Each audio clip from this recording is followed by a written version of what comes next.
Hello and welcome back to my channels. आज हम start करने जा रहे हैं एल्टी ग्रेड कॉमर्स का मॉडल पेपर नंबर 10। कंटिन्यूअसली हम आपको प्रैक्टिसेस कराते जा रहे हैं जिससे आप अपने एग्ज़ाम में जो भी क्वेश्चंस आने वाले हैं या इसी टाइप के क्वेश्चंस हो सकता है आपके एग्ज़ाम में पूछे भी जा सकते हैं, तो उसके लिए हम कंटिन्यूअसली आपको प्रैक्टिसेस कराते जा रहे हैं। हमारे लास्ट कई सारे वीडियोज़ जो हैं जिसमें हमने सिर्फ और सिर्फ आपको प्रैक्टिसेस भी कराई है, कुछ थ्योरीज भी बताई हुई है। आज हम उसी प्रैक्टिस को और कंटिन्यू करेंगे, कुछ और क्वेश्चंस के साथ हम प्रैक्टिस करेंगे। पहला हम यहाँ से प्रैक्टिस आपका स्टार्ट करते हैं। पहला क्वेश्चन जो आता है हमारे प्रैक्टिस में, पहले आपको दिया गया है सरकारी लेखांकन का मुख्य उद्देश्य क्या होता है। हमारे जो ऑडिटर होते हैं, जो गवर्नमेंट जो लेखांकन होता है, जो अकाउंटिंग होती है, उसका मुख्य उद्देश्य क्या होता है, मेन ऑब्जेक्ट क्या होता है। जो गवर्नमेंट अकाउंटिंग होती है उस गवर्नमेंट अकाउंटिंग का मेन ऑब्जेक्ट क्या होता है। चार ऑप्शन हमारे पास हैं। अगर हम केवल ओनली प्रॉफिट नॉलेज के लिए हम करते हैं, या फिर पब्लिकली जो रिस्पॉन्सिबिलिटी है उसको कंप्लीट करने के लिए करते हैं, सारे एसेट्स को, सारे लायबिलिटीज़ की जो भी हमारी कंडीशंस हैं उसको फाइंड आउट करते हैं, या इसमें से ऐसा कुछ भी नहीं है। तो जो हमारा सरकारी लेखांकन होता है या हमारा जो भी आपका गवर्नमेंट अकाउंटिंग होती है, इसका जो मेन पर्पस होता है इसके अकाउंटिंग का, वो होता है कि हमारे पास जो भी पब्लिकली जो रिस्पॉन्सिबिलिटी है उन सारी रिस्पॉन्सिबिलिटी को कंप्लीट करना। गवर्नमेंट की जो भी अकाउंटिंग होती है उसमें ये प्रूफ करना, मेन ऑब्जेक्ट इसका यही होता है कि जो भी पब्लिकली हमारी रिस्पॉन्सिबिलिटी है हम उस रिस्पॉन्सिबिलिटी को कंप्लीट करेंगे। तो इसका आंसर क्या हो जाएगा? आंसर हो जाएगा बी, सार्वजनिक उत्तरदायित्व। जो भी पब्लिकली रिस्पॉन्सिबिलिटी है आप उस रिस्पॉन्सिबिलिटी को कंप्लीट करेंगे। दैट मीन्स सार्वजनिक उत्तरदायित्वों की पूर्ति करना इसका मेन मोटिव होता है, मेन उद्देश्य होता है इसका। ठीक है, नेक्स्ट दूसरे क्वेश्चन पे हम आते हैं। नियंत्रक और महालेख प्रशिक्षक अपनी रिपोर्ट प्रेजेंट करते हैं, किसको प्रेजेंट करेंगे? तो सिंपली ये अपनी रिपोर्ट प्रेजेंट करते हैं, जो एनुअली रिपोर्ट ये प्रेजेंट करेंगे वो प्रेजेंट करेंगे हमारे राष्ट्रपति को। ठीक है, प्रेसिडेंट जो हमारा होगा उसको, राष्ट्रपति को ये प्रेजेंट करेंगे अपनी रिपोर्ट। ठीक, कौन कौन प्रेजेंट करेगा? नियंत्रक होगा और दूसरा कौन हो जाएगा? महालेख परीक्षक। ठीक है, ये दोनों अपनी जो एनुअल रिपोर्ट होगी वो एनुअल रिपोर्ट हमारे राष्ट्रपति को प्रेजेंट करेंगे। ठीक, नेक्स्ट इसके बाद आता है आंतरिक अंकेक्षक की नियुक्ति किसके थ्रू की जाती है। ये लास्ट आपके पेपर जब हुआ तो उसमें ये क्वेश्चन आया हुआ है। आंतरिक अंकेक्षक की नियुक्ति किसके थ्रू की जाती है? देखिए, आंतरिक अंकेक्षक होता कौन है सबसे पहले ये जानना जरूरी है। तो ये इंटरनल ऑडिटर होते। इंटरनल ऑडिटर कंपनी के ही एम्प्लॉय होते हैं। ये कंपलसरी नहीं होता है कि हम इंटरनल ऑडिटिंग कराएं ही कराएं।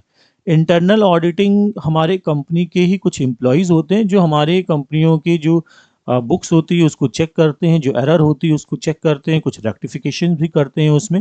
तो इंटरनल ऑडिटर्स कंपनियों के लिए कंपलसरी नहीं होता।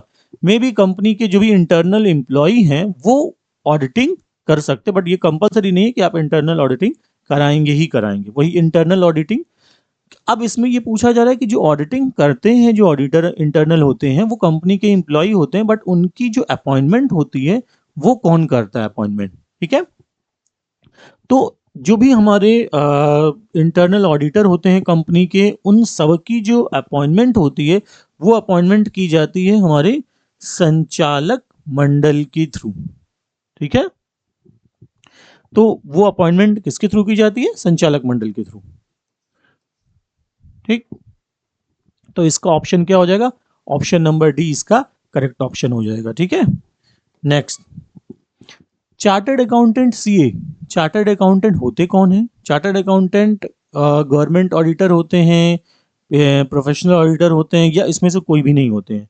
तो चार्टर्ड अकाउंटेंट आपके प्रोफेशनल ऑडिटर होते हैं। ठीक है, कौन से ऑडिटर होंगे? पेशेवर अंकेक्षक, that means a professional auditor. ठीक, क्योंकि ये प्रोफेशनल डिग्री होती है तो चार्टर्ड अकाउंटेंट को हम प्रोफेशनल ऑडिटर मानते हैं। तो सी ऑप्शन हम इसमें करेक्ट ऑप्शन मानेंगे। नेक्स्ट, अंकेक्षण में थर्ड पार्टी पुष्टि से क्या था? थर्ड पार्टी जो पुष्टि मतलब हो गई कि अगर उसने क्लियर कर दिया थर्ड पार्टी ने। तो अंकेक्षण में तृतीय पक्ष पुष्टि से क्या तात्पर्य है, मतलब हम क्या समझते हैं?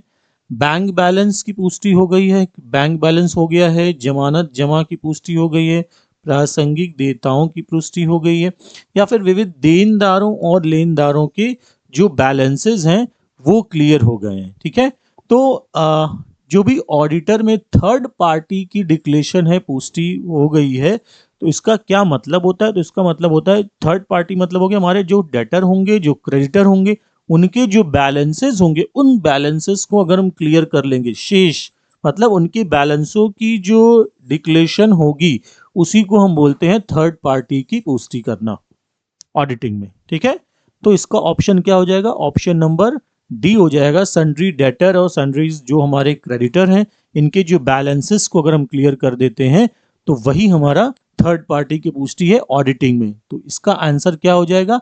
आंसर नंबर डी इसका करेक्ट ऑप्शन माना जाएगा। ठीक है, नेक्स्ट उसके बाद हम आते हैं गार्नर बनाम मरीज के। इसके अंतर्गत क्या होता है कि एक दिवालिया पार्टनर कोई इंसॉल्वेंट पार्टनर है, ठीक है, और उसमें शॉर्टेज होती है, तो बचे हुए प्रॉफिट को दिवालिया साझेदार की कमी, जो डिफिशियंसीज होती है इंसॉल्वेंट पार्टनर की, उसके बैलेंसेस को, डिफिशियंसीज को जो बचे हुए साझेदार है, शेष मतलब जो बचे हुए एग्जिस्टिंग पार्टनर होंगे उसमें बांटा जाएगा। दैट मीन्स इसका मतलब यह है कि गार्नर बनाम मरे के रूल के अकॉर्डिंग, मर्रे के रूल में ये बताया गया है कि एक जो इंसॉल्वेंट पार्टनर है, अगर वो पार्टनर इंसॉल्वेंट हो जाता है, फिर उससे अगर कोई डिफिशियंसीज अराइज होती है, तो उस डिफिशियंसीज को बाकी के जो बचे हुए एग्जिस्टिंग पार्टनर हैं वो कैसे, किस रेशियो में कंप्लीट करेंगे, कैसे कंप्लीट करेंगे। तो हमारे पास क्या ऑप्शन है? वर्ष के प्रारंभ में पूंजी के अनुपात में, समापन के पूर्व पूंजी के अनुपात में, लाभ हानि अनुपात में, समान अनुपात में। कौन से रेशियो में कंप्लीट करेंगे? जो भी हमारे इंसॉल्वेंट पार्टनर है, वो इंसॉल्वेंट पार्टनर अगर डिफिशियंसीज अराइज होती है तो बाकी के बचे हुए साझेदार इसकी कंप्लीटली जो पूर्ति है वो किस रेशियो में कंप्लीट करेंगे। तो देखिए यहाँ पर क्या आता है, जो भी हमारे बचे हुए साझेदार हैं वो कंपनी डिसॉल्व होने से पहले जो कैपिटल रेशियो होगा उसी रेशियो में हम डिवाइड करेंगे। किस रेशियो में? कैपिटल रेशियो में। But before the dissolution of this firm, समापन के पहले जो पूंजी के अनुपात होंगे उसी अनुपात में हम डिफिशियंसीज को कंप्लीट करेंगे। तो आंसर क्या हो जाएगा हमारा? आंसर नंबर बी हमारा करेक्ट ऑप्शन माना जाएगा। क्लियर हो रहा है? ठीक है, नेक्स्ट, फर्म के समापन, जब फर्म डिसॉल्व की कंडीशंस में होती है तो जो एसेट्स की रिकवरी होती है, उस रिकवरी का जो अमाउंट आएगा उसका यूज सबसे पहले हम कहाँ करेंगे? देखिए क्वेश्चंस में क्या बोल रहा है, क्वेश्चंस में ये बोल रहा है कि अगर फर्म डिसॉल्व हो जाती है और एसेट्स को हम रीवैल्यूएट करते हैं तो उससे जो अमाउंट हमें मिलेगा उस अमाउंट को हम कहाँ पर यूटिलाइज करेंगे? सबसे पहले हम क्या करेंगे? उस जो रिकवरी होगी अमाउंट की, उसका यूज हम सबसे पहले कहाँ पर करेंगे? ये क्वेश्चंस में आपसे पूछा जा रहा है। ठीक है, तो सबसे पहले हम क्या करेंगे? उसके साझेदारों के ऋण का भुगतान करेंगे। तीसरे पार्टीज, थर्ड पार्टी जो हमारे डेटर होंगे, जो क्रेडिटर होंगे थर्ड पार्टीज के, उनको हम भुगतान करेंगे। एंड जो निजी लेनदारों के भुगतान के लिए जो पर्सनल क्रेडिटर होंगे उनके लिए करेंगे। पूंजी खातों के बकाया शेष भुगतान के लिए करेंगे। किसके लिए? हम इस एसेट्स को जो रिकवरी हुई है उस रिकवरी की वैल्यू को हम कैसे यूटिलाइज करेंगे। ठीक है, तो देखिए जो भी रिकवरी हमारी हुई है उस एसेट्स की वैल्यू की, तो सबसे पहले हमें क्या करना है? सबसे पहले हमें करना यह है कि जो भी हमारे थर्ड पार्टीज हैं, थर्ड पार्टीज के जो भी हमारे आउटस्टैंडिंग हैं, उस आउटस्टैंडिंग को हम क्लियर करेंगे उस अमाउंट से। कौन सा अमाउंट? जो डिसोल्यूशंस के बाद एसेट से रिकवर हो गया है, उस अमाउंट को हम, जो थर्ड पार्टी का बैलेंस बचा हुआ पैसा है जो आउटस्टैंडिंग है, उसकी हम पेमेंट क्लियर करेंगे। ठीक है, तो आंसर हमारा क्या हो जाएगा? आंसर नंबर बी हमारा करेक्ट ऑप्शन माना जाएगा। ये आंसर करेक्ट हो जाएगा, आंसर नंबर बी। तीसरे पार्टी की, थर्ड पक्षकारों को बकाया भुगतान में हम ये यूटिलाइज कर लेंगे। ठीक है, चलिए अगले क्वेश्चंस को देखते हैं। यहां पर बोल रहा है इंडियन पार्टनरशिप एक्ट कब बना था? पार्टनरशिप एक्ट हमारा बना था, जो हमारा ओल्ड पार्टनरशिप एक्ट है वो है 1932, जो अमेंडमेंट एक्ट है वो है 2013। तो यहाँ पर बात हो रही है हमारे ओल्ड पार्टनरशिप की। जो हमारा इंडियन पार्टनरशिप एक्ट जो पुराना वाला था वो था इसके पहले 1932 था। तो हम ऑप्शन क्या टिक करेंगे 1932। अगर ये अमेंडमेंट एक्ट बोलते हैं तो अमेंडमेंट एक्ट जो आया था उसमें कुछ रेक्टिफाई भी किए गए थे, कुछ संशोधन भी किए गए थे, तो वो अमेंडमेंट एक्ट 2013 हो गया था। बट हम यहाँ पर बात कर रहे हैं हमारे जो स्टार्टिंग थी इंडियन पार्टनरशिप एक्ट की, तो वो 1932 थी जो अमेंडमेंट एक्ट से पहले का है। तो इसकी बात हम करेंगे यहाँ पे, तो उसका ईयर क्या हो जाएगा, वो हो जाएगा 1932। ठीक है। अगला क्वेश्चन आता है पार्टनरशिप की जो डेफिनेशन दी हुई है उस डेफिनेशंस को आपको ये बताना है कि कौन से सेक्शन में दिया गया है। 1932 का एक्ट तो लगा हुआ है बट सेक्शन कौन सा है, अगले क्वेश्चन में ये आपसे पूछ रहा है। ठीक है। तो 1932 के सेक्शन नंबर 4 में ये बताया गया है कि पार्टनरशिप क्या होती है, पूरी डेफिनेशन उसमें बताई गई है। ठीक है। तो इसमें जो पार्टनरशिप एक्ट 1932 है, पार्टनरशिप एक्ट इसका जो सेक्शन होगा वो सेक्शन होगा सेक्शन नंबर 4, जिसमें पार्टनरशिप की पूरी डिक्लेयर डेफिनेशन बताई गई है क्या होती है पार्टनरशिप। ठीक। तो आंसर क्या टिक करेंगे, आंसर टिक करेंगे fourth, C option. Interest on drawing आपको कैलकुलेट करना है, तो इंटरेस्ट ऑन ड्राइंग कैलकुलेट करने के टोटल कितने मेथड होते हैं। तो देखिए इंटरेस्ट ऑन ड्राइंग कैलकुलेट करने के टोटल 3 मेथड होते हैं। ठीक है। इंटरेस्ट ऑन ड्राइंग कैलकुलेट करने के हमारे टोटल 3 मेथड होते हैं। तो इसमें हम ऑप्शन क्या टिक करेंगे, ऑप्शन टिक करेंगे हम 3, दैट मीन्स बी वाला ऑप्शन हम इसमें टिक करेंगे, जिसमें ये बताया जाएगा कि इंटरेस्ट ऑन ड्राइंग कैलकुलेट करने के टोटल हमारे पास मेथड होते हैं 3।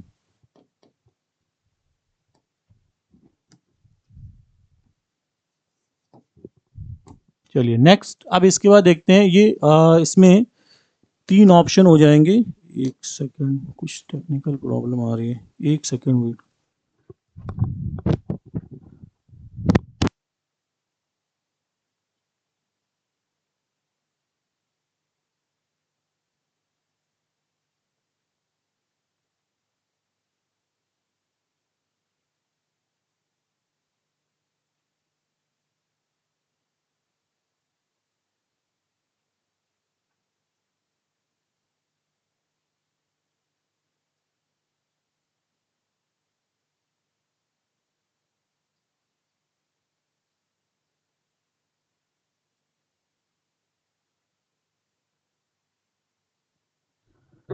ओके नेक्स्ट, चलिए कुछ टेक्निकल इश्यूज थे, तो चलिए नेक्स्ट हम आते हैं आहरण पर ब्याज को कैलकुलेट करने की टोटल कितनी विधियां होती हैं।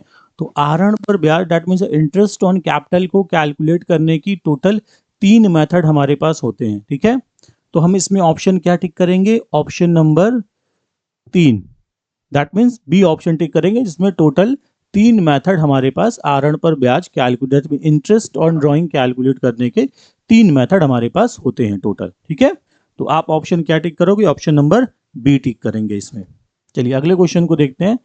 साझेदारी खाते में कितने खाते बनाए जाते हैं, जो पार्टनरशिप का अकाउंट बनेगा तो टोटल पार्टनरशिप में कितने खाते बनाए जाते हैं। तो पार्टनरशिप के हमारे पास अकाउंट जो बनाए जाते हैं वो बनाए जाते हैं 3 अकाउंट। पार्टनरशिप के जो अकाउंट बनेंगे वो 3 बनेंगे। ठीक है। देखिए कौन से बनेंगे, एक तो सिंपल जो हो जाएगा हमारा पार्टनरशिप का अकाउंट हो जाएगा, पहला अकाउंट ये बनेगा। दूसरा अकाउंट हमारा बनेगा पार्टनर का लोन अकाउंट बन जाएगा, दूसरा अकाउंट ये हो जाएगा। और तीसरा अकाउंट बनेगा जो हमारा पार्टनर्स का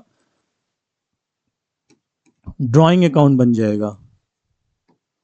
3 अकाउंट हमारे पार्टनर्स के बनेंगे, पार्टनरशिप में जो अकाउंट बनेंगे वो 3 बनेंगे, लोन अकाउंट बनेगा, ड्राइंग अकाउंट बनेगा और एक सिंपल पार्टनर का अकाउंट बनेगा। ठीक है। तो ये हमारे पास 3 अकाउंट टोटल कंप्लीटली बनेंगे, पहला पार्टनर का, दूसरा लोन का और तीसरा जो बनेगा वो बनेगा ड्राइंग्स।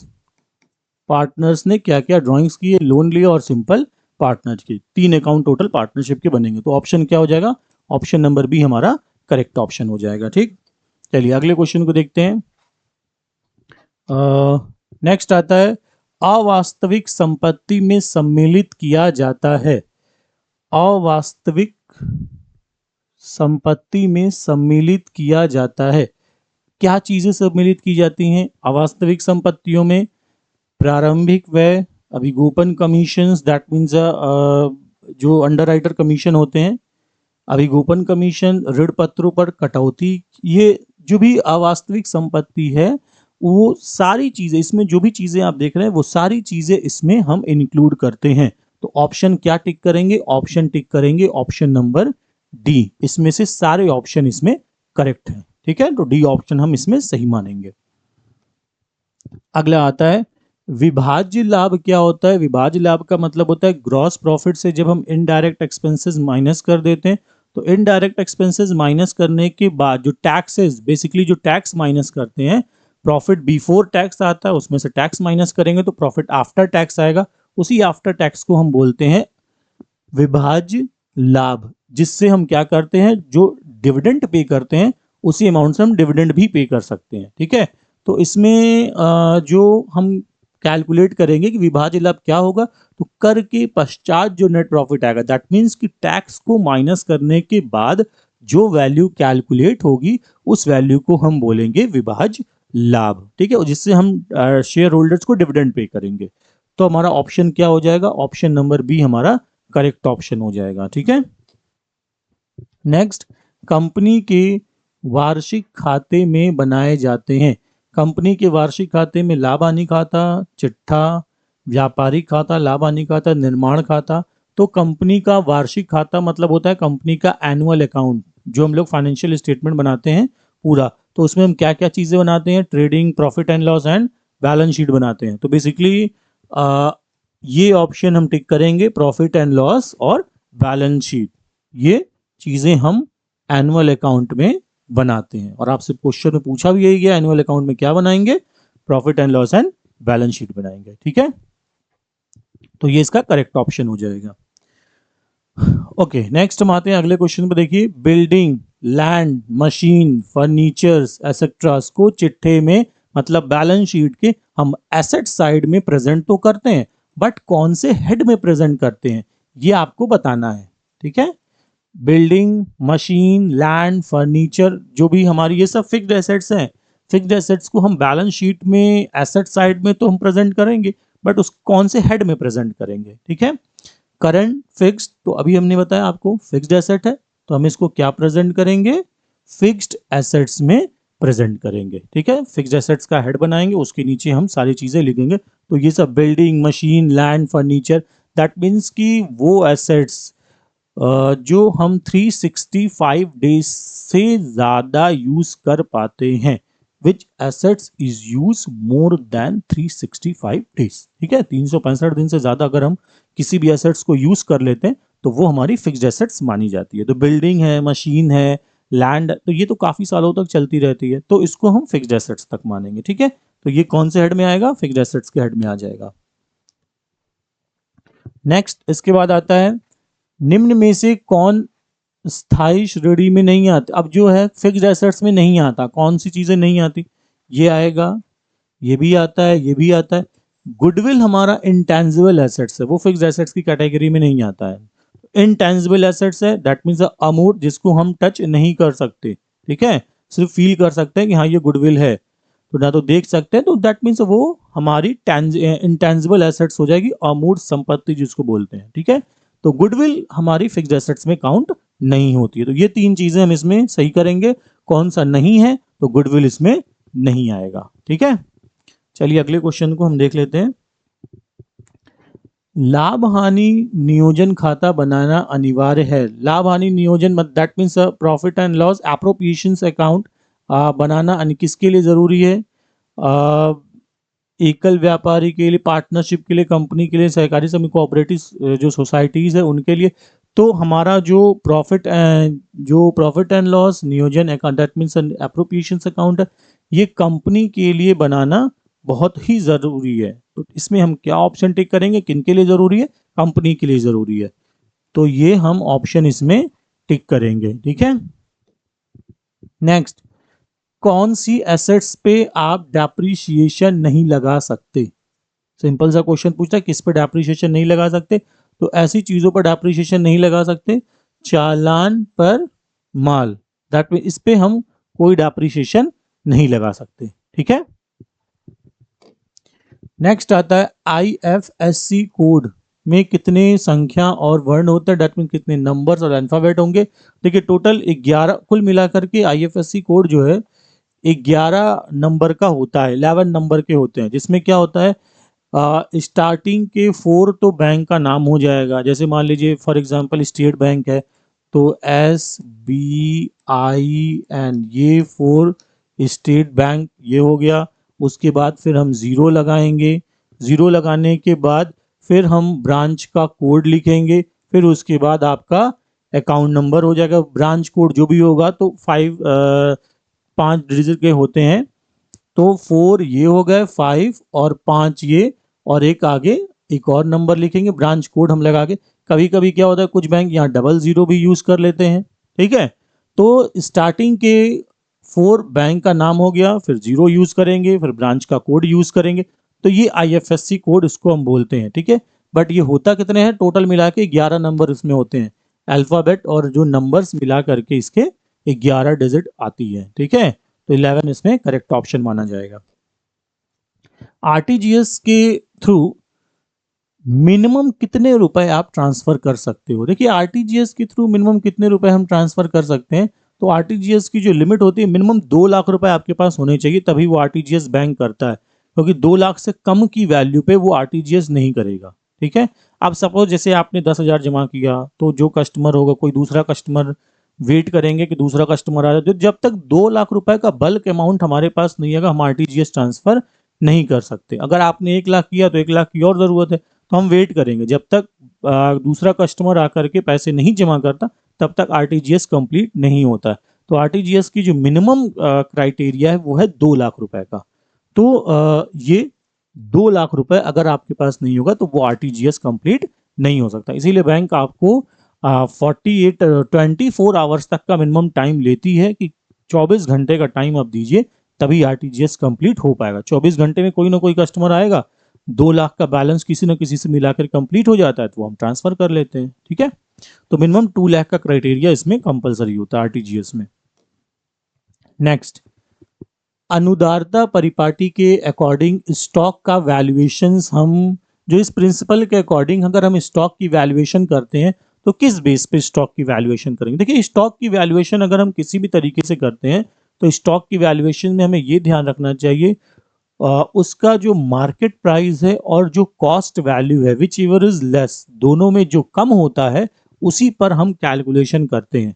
ठीक है, तो स्टॉक का जो प्राइस होगा हमारा, उसकी स्टॉक की प्राइस को लागत मूल्य या बाजारू मूल्य, इन दोनों में से जो कम होगा हम उसी पे स्टॉक की कैलकुलेशन कंप्लीट करेंगे। ठीक है, तो बाजार मूल्य या लागत मूल्य में से जो कम होगा उसी पर हम स्टॉक की कैलकुलेशन कंप्लीट करेंगे।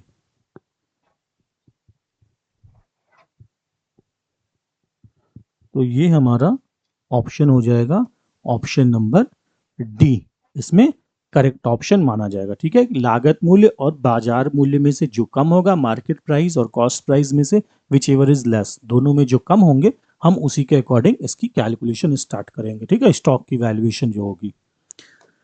चलिए नेक्स्ट क्वेश्चन को हम देखते हैं। अगर हम कैपिटल एक्सपेंसेस को रेवेन्यू एक्सपेंसेस बना देते हैं तो इसका रिजल्ट क्या होगा? क्वेश्चन क्या पूछ रहा है, कैपिटल एक्सपेंसेस को रेवेन्यू एक्सपेंसेस में अगर हम कन्वर्ट कर लेंगे तो इसका क्या रिजल्ट होगा? ठीक है, तो सीक्रेट रिजर्व हो जाएगा एंड रेवेन्यू रिजर्व हो जाएगा, कैपिटल रिजर्व होगा या कुछ नहीं होगा?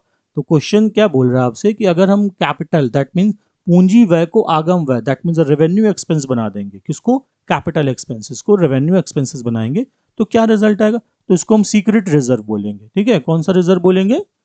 सीक्रेट रिजर्व बोलेंगे। ठीक, तो ये ऑप्शन हमारा करेक्ट मान लिया जाएगा, सीक्रेट रिजर्व। ठीक है, चलिए आगे आते हैं, अगले क्वेश्चन को हम देखते हैं।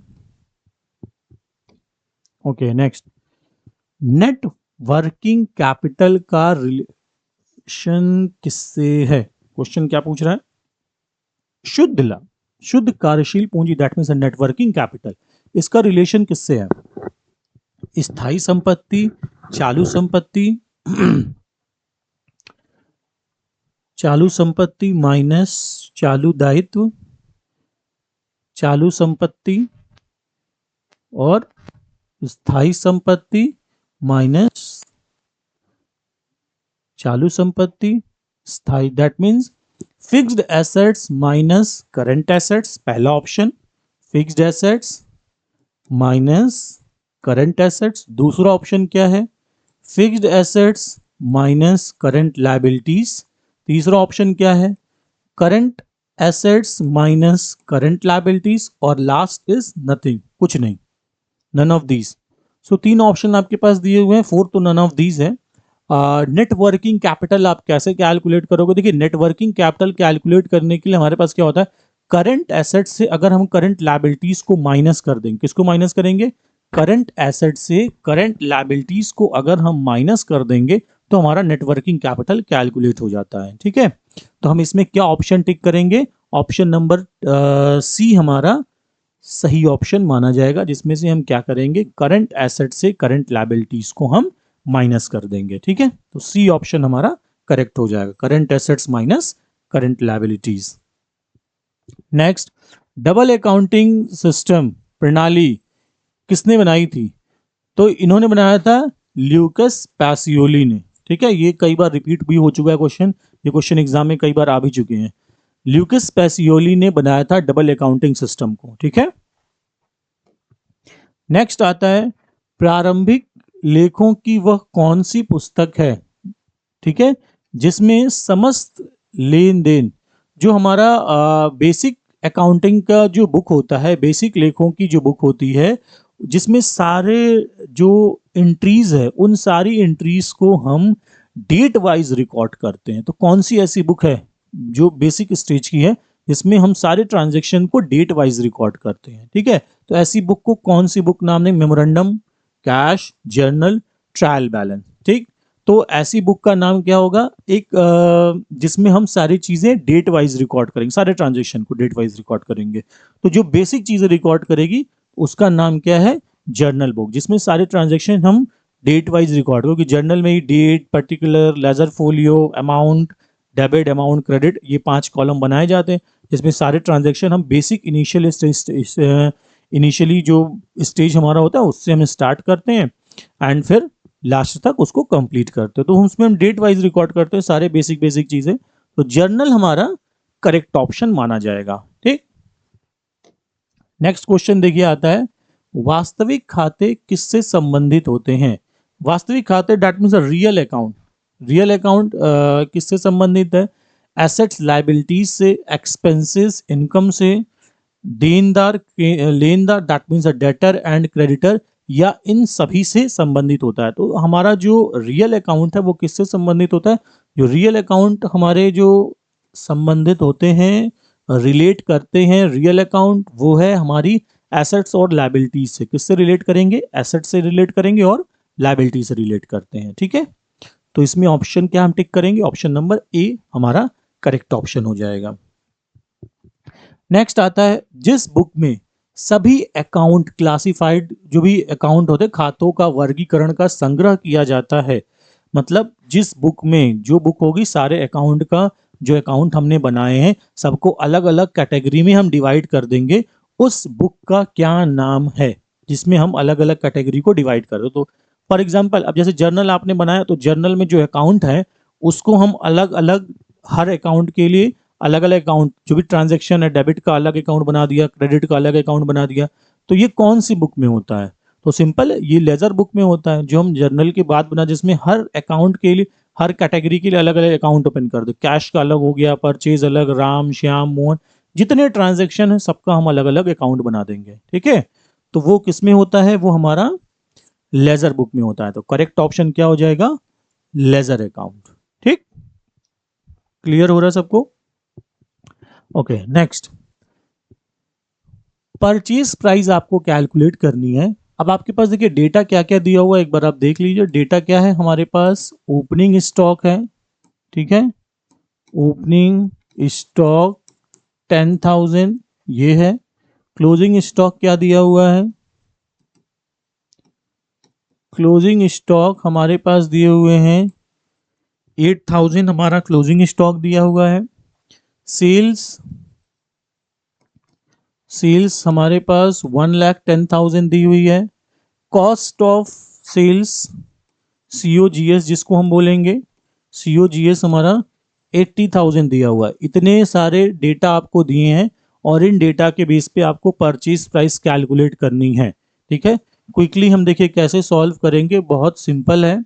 सबसे पहले आप कैलकुलेट कर लीजिए, हमारे पास सेल और COGS दिया है तो हम ग्रॉस प्रॉफिट इजीली कैलकुलेट कर सकते हैं। ग्रॉस प्रॉफिट का फॉर्मूला क्या होता है, gross profit is equal to sale minus cost of goods sold. इन दोनों को कैलकुलेट करेंगे तो ग्रॉस प्रॉफिट आएगा। दैट मीन्स इन दोनों को हम माइनस कर देंगे, तो इन दोनों को हमने माइनस किया है, सेल माइनस COGS। तो COGS का फॉर्मूला क्या होता है, COGS का फॉर्मूला होता है, सेल्स में अगर हम ग्रॉस प्रॉफिट माइनस कर देंगे तो या सेल्स में हम COGS माइनस करेंगे तो बहुत इजीली हमारा ग्रॉस प्रॉफिट कैलकुलेट हो जाएगा, ठीक है। तो इसको इससे हमने माइनस कर दिया तो हमारे पास ग्रॉस प्रॉफिट कितना आया, 30,000 आ गया ग्रॉस प्रॉफिट, ठीक। देखिए 30,000 आ गया ग्रॉस प्रॉफिट। अब हमारे पास क्या दिया हुआ है,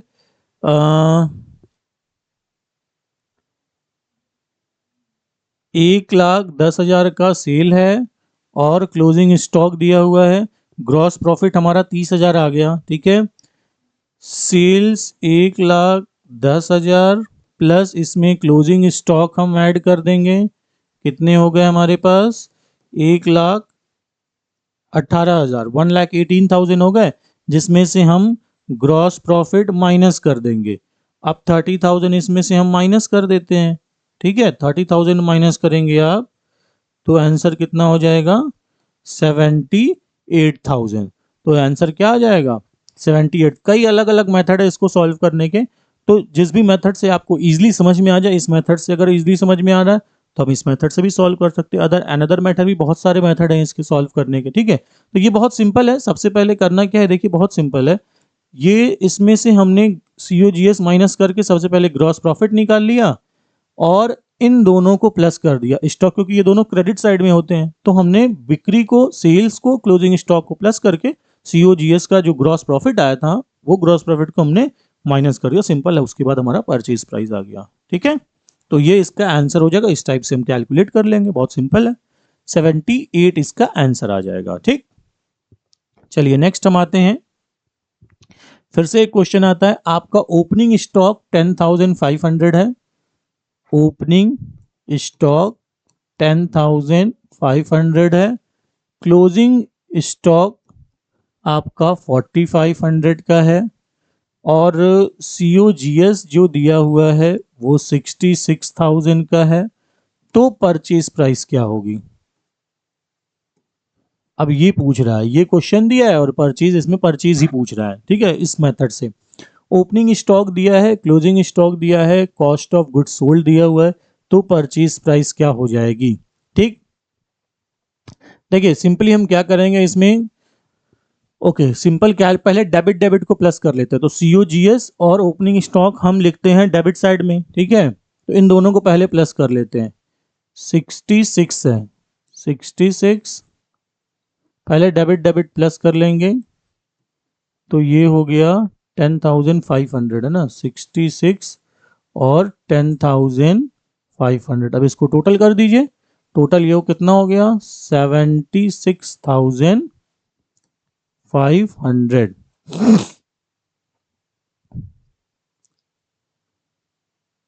ओके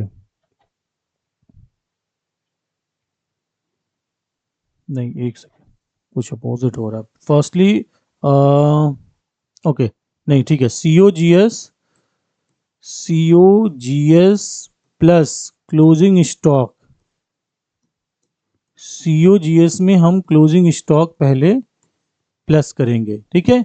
COGS में हम सबसे पहले कैलकुलेट करेंगे, COGS में हम क्लोजिंग स्टॉक प्लस कर देंगे, तो COGS कितना है 66,000 प्लस 4,500, तो कितना हो जाएगा, इन दोनों को प्लस कर लेंगे 70,500। ठीक है, COGS जो कॉस्ट ऑफ गुड्स सोल्ड था और क्लोजिंग स्टॉक पहले हमने इसको प्लस कर लिया, तो हमारा टोटल आ गया 70,500। अब इसमें से हम क्या करेंगे, जो हमारा ओपनिंग स्टॉक था, ये टोटल डेबिट साइड का पोर्शन आ गया, डेबिट में इतना पैसा होना चाहिए। अब इसमें हम ओपनिंग स्टॉक को माइनस कर देंगे। अगर इतने में से इतना हमारा ओपनिंग स्टॉक है तो क्लोजिंग परचेज प्राइस क्या हो जाएगी, जो बचेगा वो परचेज प्राइस आ जाएगी। तो आंसर क्या हो जाएगा 60,000। तो ये हमारा करेक्ट ऑप्शन माना जाएगा 60,000 का। ठीक है, तो ये हमने क्लोजिंग स्टॉक प्लस करेंगे, कॉस्ट ऑफ गुड सोल्ड में प्लस कर देंगे और ओपनिंग स्टॉक माइनस कर देंगे, तो 60,000 का हमारा टोटल आंसर, दैट मीन्स वो परचेज प्राइस आ जाएगी। ठीक है, फिर से देखिए, अगर पर सेल्स दिया है, सेल्स रिटर्न दिया हुआ है, नेट परचेज दिया है और ग्रॉस प्रॉफिट दिया हुआ है, तो कॉस्ट ऑफ गुड सोल्ड हम कैसे कैलकुलेट करेंगे। तो फॉर्मूला क्या होता है COGS कैलकुलेट करने का, COGS is equal to opening plus purchase minus closing, ये होता है cost of good sold calculate करने का फॉर्मूला। ठीक है, तो यहाँ पर हमारे पास दिए हुए हैं, आपको इसमें कैलकुलेट करना है कॉस्ट ऑफ गुड सोल्ड। ठीक है, तो कॉस्ट ऑफ गुड सोल्ड हमें कैलकुलेट करना है, ग्रॉस प्रॉफिट दिया हुआ है और परचेज प्राइस दी हुई है, क्लोजिंग नहीं दिया हुआ है, सेल्स दिया हुआ है। तो सिंपल हम क्या करेंगे, पहले हम सिंपली करते हैं, चलिए इस मेथड से यूज़ नहीं होगा, इस मेथड से नहीं आएगा। सिंपल हम क्या करते हैं, पहले सेल्स में से सेल्स रिटर्न को माइनस करेंगे तो नेट सेल आएगी। पहले हम इसको कैलकुलेट करते हैं, तो 1,25,000 सेल से सेल रिटर्न माइनस करना है, 1,25,000 माइनस 25,000। ठीक है, 1,35,000 में 25,000 में हमने 25 माइनस कर दिया, तो हमारे पास कितना आ गया 1,00,000।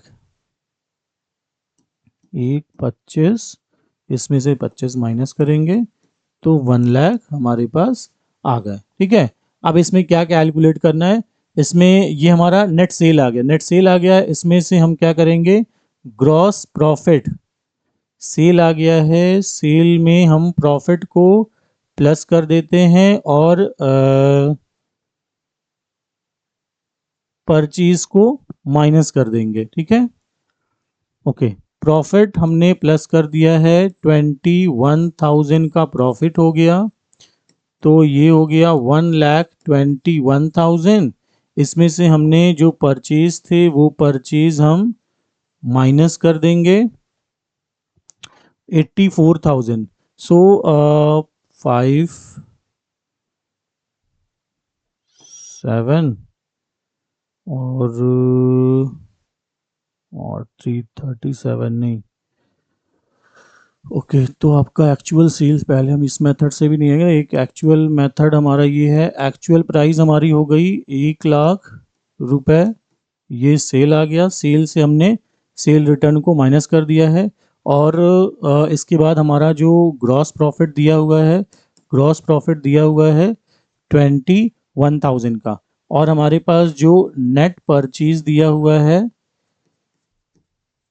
वो दिया हुआ है 84,000 का। ठीक है, ये तीन चीज़ें दी हुई हैं, एक्चुअल मीन्स इसमें से हमने इसको माइनस कर दिया तो 1,00,000 रुपए आ गए। ठीक है, अब इसके बाद हम क्या करेंगे, जो परचेज दिया है परचेज को प्लस करेंगे, ग्रॉस प्रॉफिट सिंपली, या फिर हम ये एक सिंपल काम ये कर सकते हैं कि इसमें डेबिट हो गया और ये ग्रॉस प्रॉफिट हो गया है, तो इन दोनों को अगर हम प्लस कर लेंगे 1,05,000 ये आ जाएगा। ठीक है,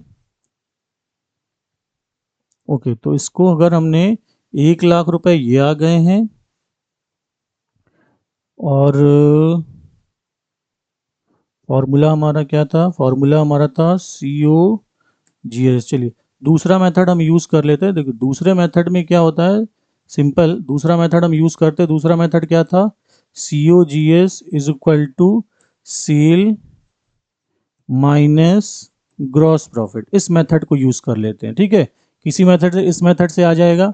COGS हमें कैलकुलेट करना है, सेल दिया है, ग्रॉस प्रॉफिट हमें दिया हुआ है, ठीक है। इसी मेथड से हम यूज़ कर लेते हैं। तो सेल में देखिए क्या कैलकुलेट करेंगे, सेल में नेट सेल हमारा आना चाहिए। नेट सेल कैसे आएगा? सेल में इसको माइनस करना है, दैट मीन्स कि 1,25,000 रुपये है, इसमें से हम 25,000 रुपये माइनस कर लेंगे तो हमारे पास 1,00,000 रुपये आ जाएंगे, ठीक है। तो ये हमारा 1,00,000 रुपये आ जाएगा, ठीक। तो अब हम क्या करेंगे, इस 1,00,000 रुपए में ग्रॉस प्रॉफिट कितना दिया हुआ है? 21,000 का ग्रॉस प्रॉफिट दिया है। तो इसमें से 21,000 का ग्रॉस प्रॉफिट माइनस कर देंगे तो आ जाएगा 79,000। इस मेथड से हम क्लियर कर लेंगे, ठीक। कई मेथड हमारे पास, तो जिस भी मेथड से सॉल्व करेंगे ये सबसे सिंपलेस्ट मेथड है कि सेल्स दिया है, ग्रॉस प्रॉफिट दिया है, तो इसके थ्रू हम इसको कैलकुलेट कर लेंगे तो 79,000 का आंसर आ जाएगा, ठीक है। चलिए नेक्स्ट हम फिर से क्वेश्चन देखते हैं।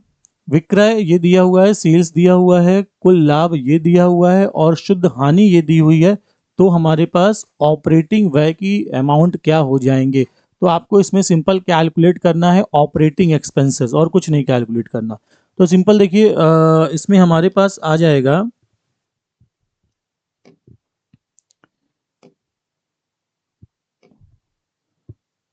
क्वेश्चन ये है ऑपरेटिंग एक्सपेंसेस। इसमें हमारे पास ऑपरेटिंग एक्सपेंसेस जो आ जाएंगे,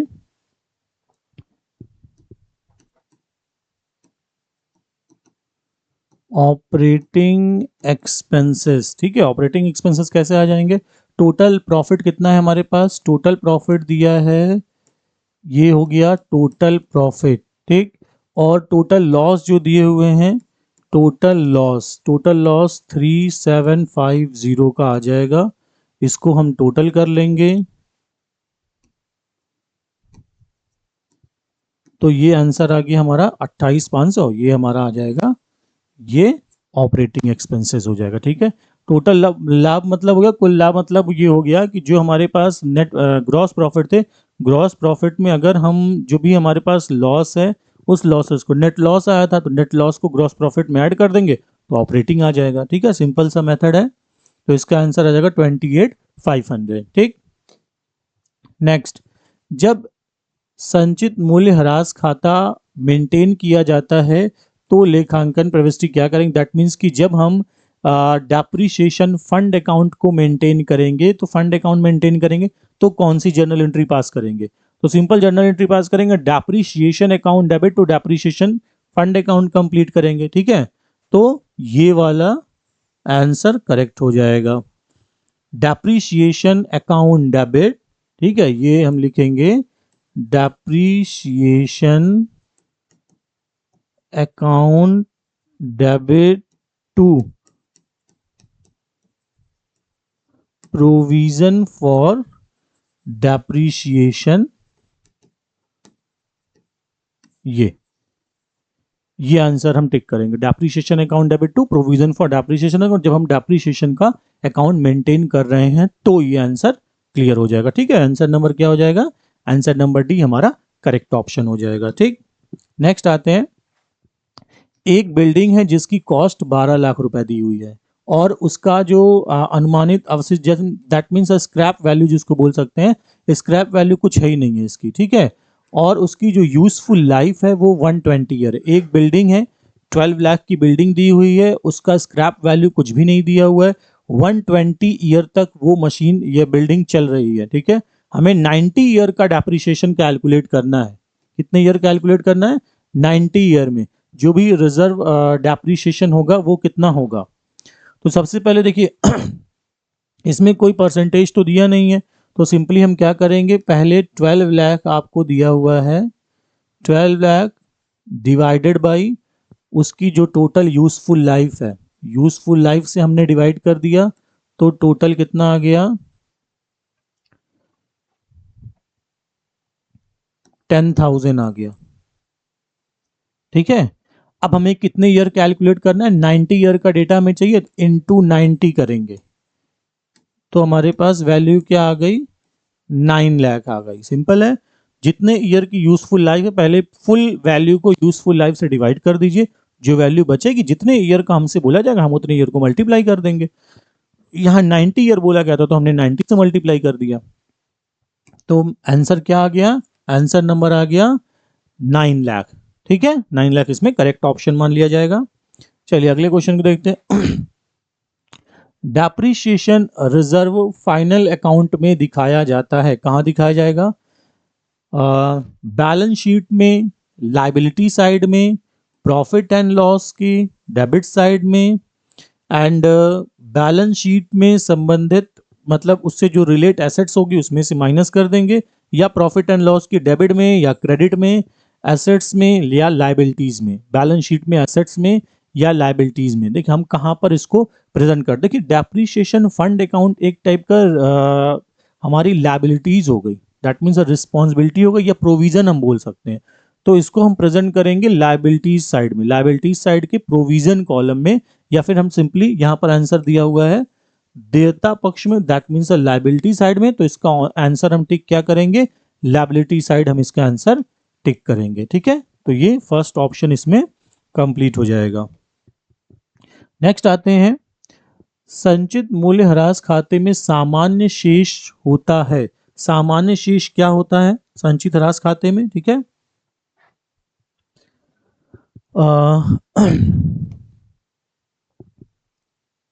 प्रतिवर्ष उपलब्ध मूल्यह्रास के बराबर होता है, प्रतिवर्ष संपत्ति की लागत के बराबर होता है। आज तक देखिए डेप्रिसिएशन फंड अकाउंट जब हम बनाते हैं तो उसका बैलेंस क्या होता है, डेप्रिसिएशन फंड अकाउंट का मतलब हो गया कि जो भी अभी तक का पूरा डेप्रिसिएशन कैलकुलेट हुआ है उसको टोटल कर लेते हैं। ठीक है, तो depreciation reserve, depreciation reserve account को जो सामान्य शेष होता है उसका क्या कर दो, तो उसको हम बोलते हैं अभी तक का जो डेप्रिसिएशन आया होगा उसको हम टोटल कर लेंगे तो यही वैल्यू कैलकुलेट हो जाएगी। तो ये इसका आंसर क्या हो जाएगा, आज तक का जो डेप्रिसिएशन लगा होगा उस डेप्रिसिएशन को टोटल कर लेंगे तो संचित मूल्यह्रास रिजर्व डेप्रिसिएशन का हमें कैलकुलेट हो जाएगा। ठीक है, चलिए नेक्स्ट हम आगे देखते हैं। एक प्रिंटिंग मशीन के अभिग्रहण के संबंध में उठाए गए खर्चे जो संपत्ति खाते में आवेशित नहीं करने चाहिए, दैट मीन्स कि एक मशीन हमने ली है, प्रिंटिंग मशीन ली है, उसको इंस्टॉल करने के लिए जो भी एक्सपेंसेस है, कौन सा एक्सपेंसेस में जो उसमें इंक्लूड नहीं करना चाहिए, भाड़े और नींव की लागत, परिवहन के बीमा, क्रय हेतु उधार कोष पर ब्याज।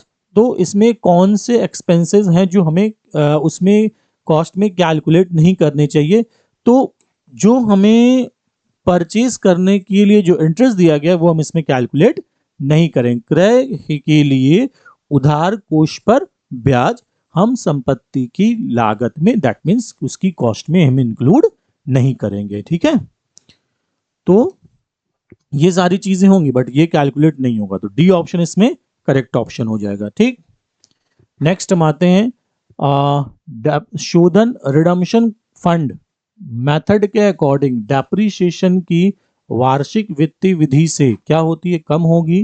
डेप्रिसिएशन फंड मेथड के अकॉर्डिंग डेप्रिसिएशन का अमाउंट एन्युटी मेथड से क्या हो जाएगा। ठीक है, तो एन्युटी मेथड से कम होगा, ज्यादा होगा, बराबर होगा या कुछ भी नहीं होगा। तो डेप्रिसिएशन फंड जो हमारा रिडम्पशन फंड है डेप्रिसिएशन के अकॉर्डिंग या रिडम्पशन फंड मेथड के अकॉर्डिंग डेप्रिसिएशन का अमाउंट क्या होगा, तो धीरे धीरे कम होने लगता है। ठीक है, क्या हो जाएगा, धीरे धीरे कम होता जाएगा। ठीक,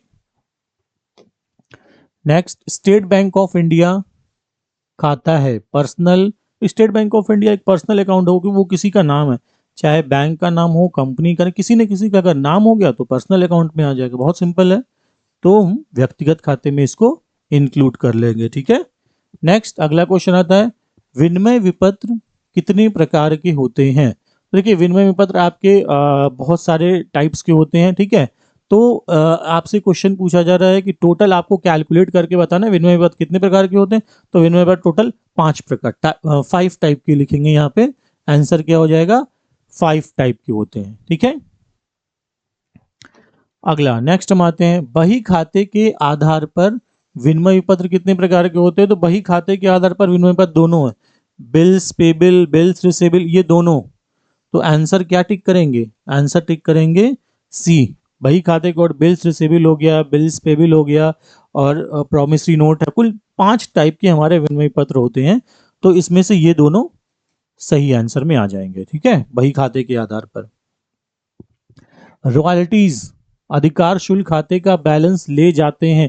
अधिकार शुल्क रॉयल्टी को हम कहाँ ले जाएंगे, तो सिंपल सी चीज है, रॉयल्टी हम प्रॉफिट एंड लॉस के डेबिट साइड में लिखते हैं, तो इसमें आंसर क्या हो जाएगा, प्रॉफिट एंड लॉस अकाउंट में हम इसको ट्रांसफर करेंगे। ठीक है, नेक्स्ट इसके बाद आता है short working account. Short working account के बैलेंसेस को आप कहाँ दिखाओगे, बैलेंस शीट में, लायबिलिटीज में, एसेट में, प्रॉफिट एंड लॉस के एक्सपेंसेस साइड में, या कहीं पर भी नहीं दिखाए जाएंगे। ठीक है, तो सिंपल सी चीज है, ये शॉर्ट वर्किंग कैपिटल का शॉर्ट वर्किंग अकाउंट कहाँ दिखाए जाएंगे, तो शॉर्ट वर्किंग अकाउंट दिखाए जाएंगे बैलेंस शीट की एसेट साइड में दिखाए जाएंगे। ठीक है, कहां पर दिखाए जाएंगे, बैलेंस शीट की एसेट साइड में कैलकुलेट किए जाएंगे। ठीक, नेक्स्ट आता है अधिकार शुल्क, रॉयल्टीज की रूप में कम राशि से होने वाली हानि के विरुद्ध एक बीमा है।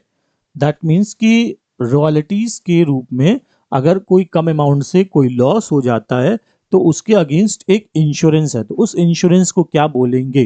ठीक है, कि रॉयल्टीज के अगेंस्ट में आपका अगर कोई इंश्योरेंस है, तो अगर लॉस हो रहा है तो कोई इंश्योरेंस है, तो उस इंश्योरेंस को क्या बोलेंगे, तो सिंपल सी चीज उसको बोलेंगे मिनिमम रेंट। क्या बोलेंगे, मिनिमम रेंट, क्योंकि पहले से ही ये दे दिया जाता है कि अगर रॉयल्टीज के रूप में कम राशि होने से हानि होती है तो उसके लिए हम क्या करते हैं, मिनिमम रेंट तो हम पहले एडवांस में ही दे देते हैं कि अगर बाद में जो परचेजर उस जगह ले गया है बाई चांस इंस्टॉलमेंट नहीं भी देता है, तो अगर कोई लॉस होता भी है तो मिनिमम रेंट हमारा सेफ रहेगा। तो उसके विरुद्ध में अगर कोई हानि होती है तो उसके अगेंस्ट में बीमा किसको मानेंगे, मिनिमम रेंट को मानेंगे, क्योंकि ये भी हम एडवांस में ही ले चुके हैं। उसके बाद अगर किसी को लॉस हो रहा है तो उससे कोई मतलब नहीं, आपने पहले ही मिनिमम रेंट ले लिया है तो आपको लॉस नहीं होगा। ठीक है, तो ये मिनिमम रेंट करेक्ट ऑप्शन हो जाएगा।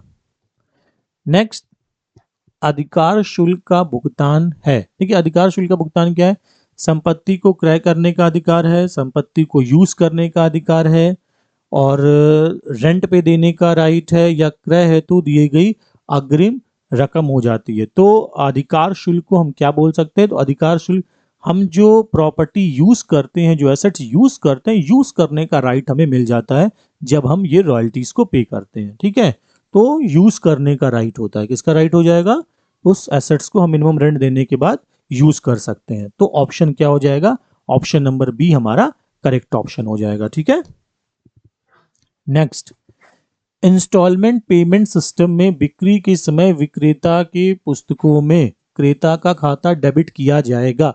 अगर सेलर की बुक में हमने परचेजर को डेबिट किया है तो किससे डेबिट करेंगे, संपत्ति के रोकड़ मूल्य से, विक्रय मूल्य से, ब्याज की राशि के साथ ऐड करके, या तीनों में हम कैलकुलेट करेंगे। तो अगर हम सेलर के अकाउंट में परचेजर को डेबिट करते हैं इंस्टॉलमेंट पेमेंट सिस्टम में, सेलर के अकाउंट में डेबिट हो जाता है, तो कैश प्राइस तो हम वैल्यू तो लिखेंगे एसेट की, प्लस उसके साथ उसका इंटरेस्ट भी जोड़ देते हैं। तो इसमें हमारे पास आंसर क्या आ जाएगा, आंसर नंबर सी इसमें करेक्ट ऑप्शन हो जाएगा, कि हम इसके साथ इसकी एसेट्स को भी टोटल करेंगे। ठीक है, एसेट्स की वैल्यू तो हम लिखेंगे, इंटरेस्ट को भी हम इसमें टोटल करके परचेजर के खाते में डेबिट साइड में दिखाए जाएंगे। ठीक है, नेक्स्ट, इंस्टॉलमेंट पेमेंट में जोखिम का ट्रांसफर होता है 30% मूल्य चुकाने पर, 51% अनुबंध के समय। तो इंस्टॉलमेंट पेमेंट सिस्टम में हमने आपको बताया भी था, जब तक हम किस्त भुगतान पद्धति में जोखिम का हस्तांतरण कब होता है, जैसे ही आपने ये कॉन्ट्रैक्ट किया।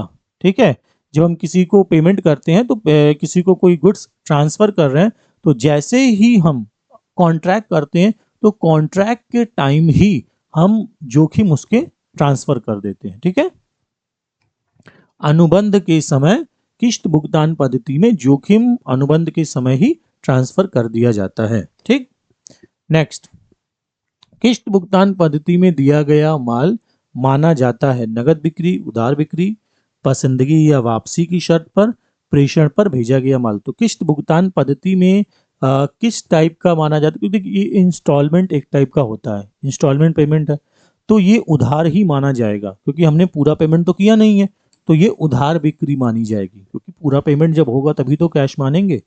कैश हमने दिया नहीं, 10 दिन, 15 दिन, 20 दिन या 1 महीने बाद देंगे, 15 महीने बाद देंगे, तब तक इंस्टॉलमेंट चलती रहेगी, तो कैश मान नहीं सकते, तो उसको उधार बिक्री मानेंगे। ठीक है, नेक्स्ट, क्रेता के लिए किश्त भुगतान अनुबंध होता है। क्रेता के लिए क्या है, क्रेता के लिए नगद होगा, उधार तो जाहिर सी बात है, अगर विक्रेता के लिए उधार बिक्री, क्रेता के लिए उधार क्रय होगा, सिंपल। विक्रेता के लिए अगर क्रेडिट सेल है तो परचेजर के लिए तो क्रेडिट परचेज हो जाएगा, क्योंकि उसने कैश में परचेज किया नहीं है, तो इसमें करेक्ट ऑप्शन क्या हो जाएगा, सी ऑप्शन करेक्ट हो जाएगा। ठीक है,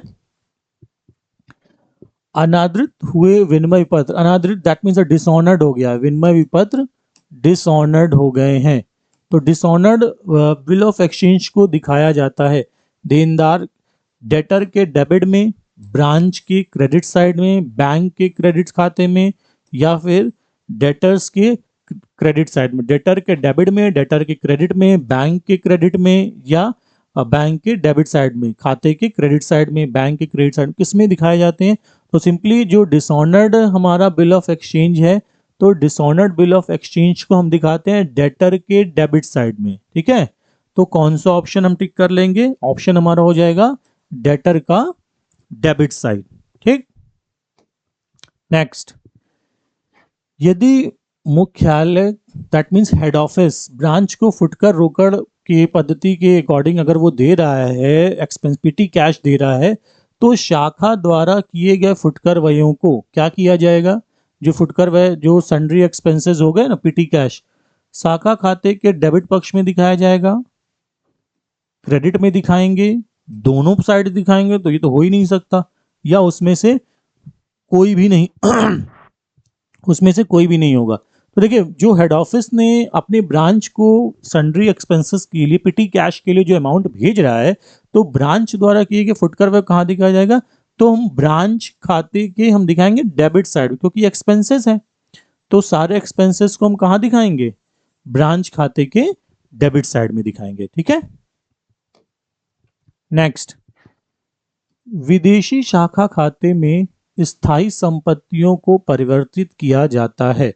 विदेशी जो फॉरेन ब्रांच अकाउंट है, उसमें स्थायी संपत्तियों को परिवर्तित किया जाएगा। स्थायी संपत्तियों को कहां पर परिवर्तित किया जाएगा, विदेशी शाखा खाते में स्थायी संपत्ति को परिवर्तित किया जाएगा क्रय की तिथि की दर पर।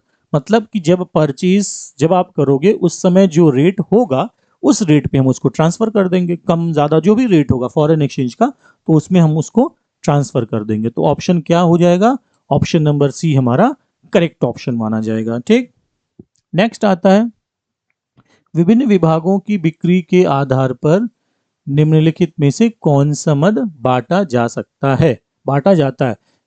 विभिन्न विभागों की बिक्री के आधार पर, श्रम कल्याण व्यय, भवन का किराया, डूबत ऋण या आयकर। तो बिक्री के आधार पर हमें ये बताना है कि निम्नलिखित में से कौन सा जो हेड है वो बांटा जाता है बिक्री के आधार पर। बिक्री के आधार पर बांटा जाएगा बैड डेट्स। कौन सा एक्सपेंसेस हो जाएगा, बैड डेट्स। ठीक है, ये हमारा करेक्ट ऑप्शन माना जाएगा। ठीक,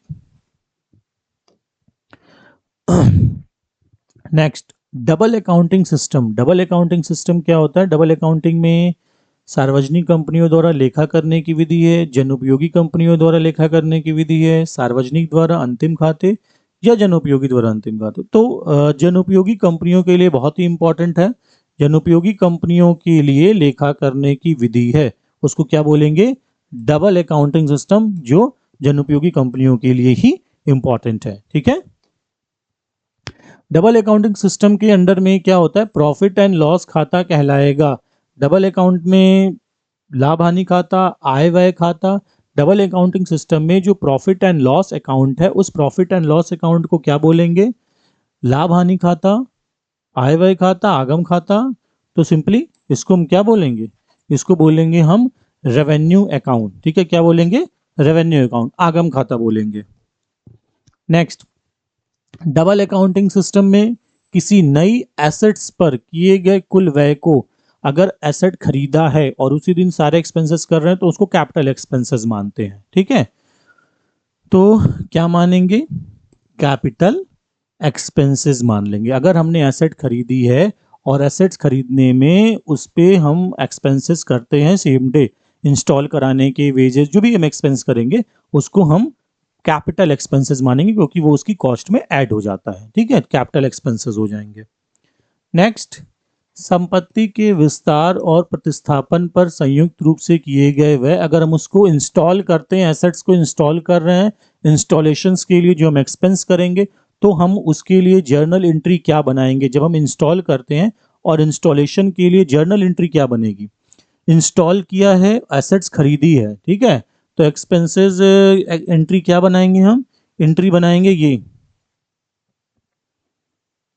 asset account debit, replacement account debit. प्रतिस्थापन भी किया है, दैट मीन्स रिप्लेसमेंट भी किया है, तो न्यू एसेट खरीदी है, रिप्लेस किया है, तो replacement account debit, asset account debit to bank account. ठीक है, अगर कोई एक्सपेंसेस उसमें है तो वो एक्सपेंसेस इसी में ऐड हो जाएंगे। रिप्लेसमेंट किया है और न्यू एसेट खरीदी है, तो replacement debit, asset debit to bank account, ये इसका करेक्ट ऑप्शन हो जाएगा। ठीक है, नेक्स्ट, इंसॉल्वेंट होने पर, दिवालिया होने पर आदेश दिया, कौन आदेश करता है? तो सिंपल सी चीज है, अगर दिवालिया हो जाता है तो दिवालिया होने पर कोर्ट ऑर्डर देता है कि उस पर्सन को डिक्लेयर कर दिया जाए कि उसके पास पैसे नहीं है, और वो पूरा पेपर में प्रॉपरली गजट भी होता है। ठीक है, तो इंसॉल्वेंट का ऑर्डर कौन देता है? इंसॉल्वेंट का ऑर्डर कोर्ट देगा। ठीक, नेक्स्ट, बैलेंस शीट में एसेट्स में कितने लिस्ट होते हैं? कितनी लिस्टिंग होती है? स्थिति विवरण, दैट मीन्स बैलेंस शीट में संपत्तियों की कितनी लिस्ट होती है? तो हमें ये बताना है कि बैलेंस शीट में हमारे पास टोटल कितनी लिस्ट होती है। तो हमारे पास बैलेंस शीट में टोटल 3 लिस्ट हम क्लियर कर पाते हैं। ठीक है, टेंजिबल एसेट्स, इनटेंजिबल एसेट्स और करंट एसेट, 3 टाइप के एसेट होती है, तो 3 इसमें करेक्ट ऑप्शन हो जाएगा। नेक्स्ट, भारतवर्ष की जनसंख्या को विभिन्न वर्गों के आधार पर वर्गीकृत किया जाए तो ये वर्गीकरण कटा जाएगा। तो वर्गीकरण किसके अकॉर्डिंग ये होगा? भौगोलिक होगा, गुणात्मक, संख्यात्मक या समयानुसार वर्गीकरण होगा। तो अगर जनसंख्या को विभिन्न वर्गों के अगर आधार पर हम डिवाइड करते हैं, टोटल इंडियन पॉपुलेशन को अगर वर्गों के आधार पर डिवाइड किया जाता है तो ये वर्गीकरण क्या होगा? समय अनुसार वर्गीकरण। क्योंकि जब हम पॉपुलेशन जनसंख्या कैलकुलेट करते हैं तो हर 10 ईयर पे हम कैलकुलेट करते हैं, 10 सालों की गैपिंग होती है, तो इसके अकॉर्डिंग हम ये बोल सकते हैं कि ये टाइम के अकॉर्डिंग वर्गीकरण होता है, तो समय अनुसार वर्गीकरण माना जाएगा। ठीक है, डी ऑप्शन करेक्ट हो जाएगा इसमें। नेक्स्ट हम आते हैं, वर्गीकरण में जब तथ्यों को एक से अधिक गुणों के आधार पर वर्गीकृत किया जाएगा, एक से ज्यादा मेरिट्स को लेकर के अगर हम वर्गीकरण करते हैं तो उसको हम क्या बोलेंगे? एक से ज्यादा बार जब हम करेंगे तो उसको भौगोलिक वर्गीकरण बोलेंगे, एक से ज्यादा मेरिट के अकॉर्डिंग अगर हम करते हैं तो। ठीक है, तो वो कौन सा वर्गीकरण कहलाएगा? वो भौगोलिक वर्गीकरण कहलाएगा। ठीक, तो ये हमारा एक मॉडल सेट और कंप्लीट हो गया, जिसमें हमने आपको 60 क्वेश्चंस की प्रैक्टिसेस कराई। टोटल 10 मॉडल सेट हमने आपको अभी तक कंप्लीट कराए। तो कंटिन्यू आप हमारे साथ बने रहिए। हमारे पास जो वीडियोस आती है, थ्योरीज की वीडियोस भी, आप डीपली अगर नॉलेज ले रहे हैं तो थ्योरी की जो हमारी वीडियोस है उसको भी आप कंटिन्यूअसली पढ़ते रहिए थ्योरी को, और प्रैक्टिसेस साथ साथ सॉल्व करेंगे तो आप इजीली एग्जाम में अपने जो क्वेश्चंस है उसको कंप्लीट कर पाएंगे। ठीक है, थैंक यू।